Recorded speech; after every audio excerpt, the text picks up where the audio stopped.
প্রাথমিক বিদ্যালয়ে রঙিন বসন্ত উৎসব।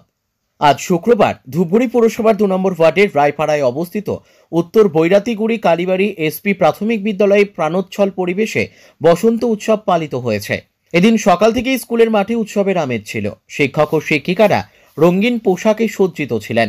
ছাত্রছাত্রীরাও রঙের ছোঁয়ায় নিজেদের মুখরিত করে তুলেছিল। স্কুলের প্রধান শিক্ষক শ্রী বিপিন চন্দ্র রায় উৎসবের উদ্বোধন করেন। তিনি বলেন, বসন্ত শুধু ঋতুরাজ নয়, এটি আনন্দ ও উৎসবের প্রতীকও। এই উৎসবের মাধ্যমে আমরা শিক্ষার্থীদের মধ্যে সামাজিকতা ও সহমর্মিতাবোধ জাগ্রত করতে চাই। উৎসবের অংশ হিসেবে ছাত্রছাত্রীরা একে অপরকে রঙে রাঙিয়ে তুলেছিল। গান, কবিতা, আবৃত্তি, নাচের মাধ্যমে তারা বসন্তের আনন্দ উদযাপন করে।